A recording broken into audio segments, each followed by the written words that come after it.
Makikita ko sa inyo, masikip yung ilalagay ko dito sa loob. Ayan po yan, si Caramelo. May problema na rin sa kanya. Sige po. Diba, sige po. Kaya may hirapan tayo pasok rin. Yun o. Yun o, hihiwalay na o. Mo. Ba't gano'n? Paisa o. Hindi siya basag eh, no? Hindi siya basag, dito siya natatanong.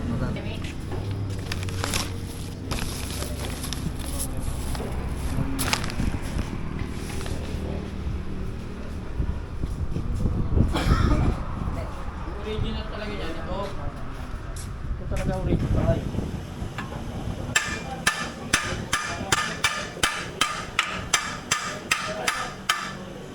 Basag na ba? Hindi pa. Okay pa eh. Ayun o. Sa iba yung mawala, hindi siya dito. Ito dito.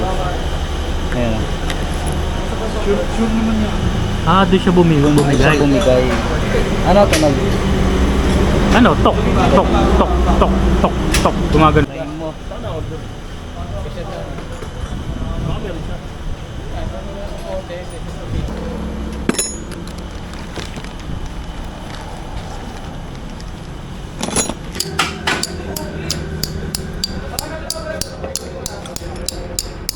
Ito, so. Kaya pa ba, sir? Para makapag tumigas na. Pero wala pang kalog. Yung kabila meron. Isang meron eh. Ah, ito kabila. Local na kasi ito eh. Dito yung original. Replacement na. Ito na yun. 17.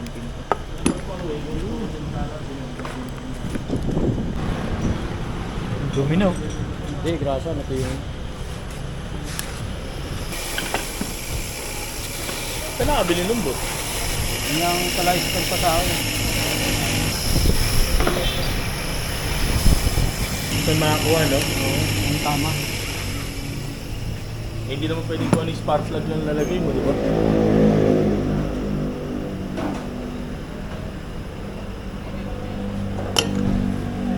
Paano yung sir?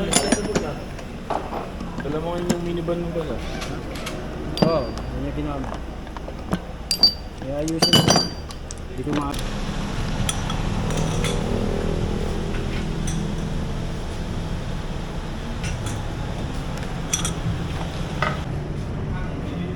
Isa din yan eh.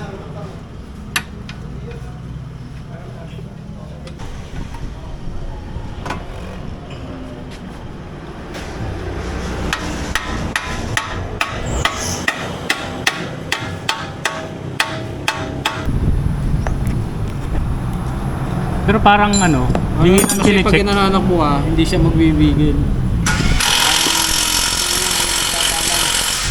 Pabalance niya yung paggalaw ng kaha.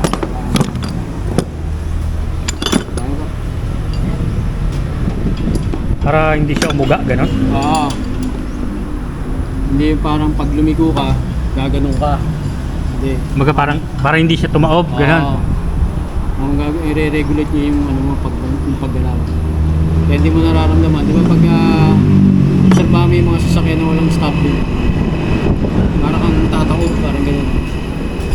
Higpit mo na ako. So yung nag-absorb. So parang nile-level niya yung sasakyan. Parang gano'n. Kahit pala ang payat ng ano niya, no? Ang laki ng purpose niya. Oo. May invento yan, para dyan. Hindi lang siya nilagay dyan ng basta. May gamit. Pero ang payat niya. Ibig sabihin, Sir Leo, hindi lahat ng sasakyan may ganyan? Hindi, lahat meron.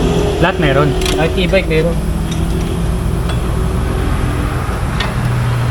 Diba, try natin tanggalin kung pataboy mo. Kaya ako? Para maramdaman mo. Hindi ka naman na ano yan. Para masabi mo kung ano yung ibig sabihin.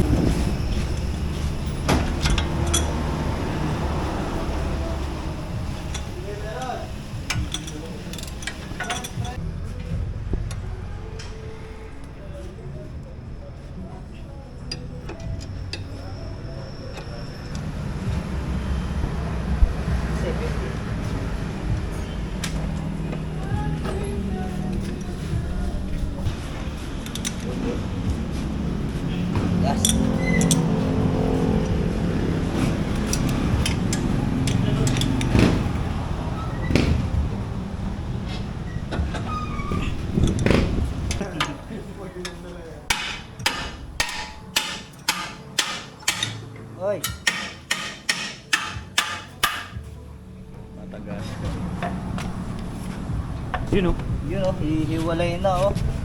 Mo. Ba't ganun?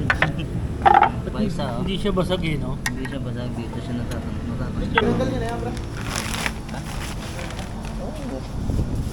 Mga ka na naman, may kapitagan. Tuloy na ba yan eh? Ha? Tuloy na ba?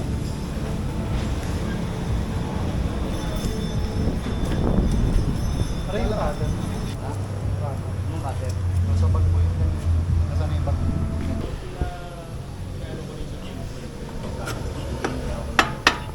Alright.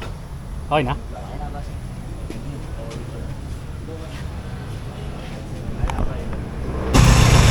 Yan ay. Torque converter. Ano yun? Yung sa transmission mo. Subutas talaga yan. Ito talaga yan. Kasi pag yan may tubig, balalak ko na dyan. Ay kung nakababot ka sa tubig, hindi iikot yan. Kalsigan ng tubig nyo. Sa loob. Ayun, yun ang magiging umpisa ng halawan sa moisture ng mga bearing. Oh, hindi siya natatakpan. Ay, hindi talaga siya tinatakpan kasi para sa tubig. Oo. Ito yung tinakpa natin dati. And syempre, pag nilusong mo yan, pantay yan. Kaya huwag mo na isasagad. Yan pa yung mga magiging cost. Ah, ito sa air. Air. Oh, pagka lumagpas pala dito, papasok dito. Oo, hihigop yan. Siyempre ito, hindi naman ito hihigop. Kasi Kaso, titilamsik. titilamsik sa loob. Kasi may naikot yan. Ayan, eh. Oo, ano. Kaya,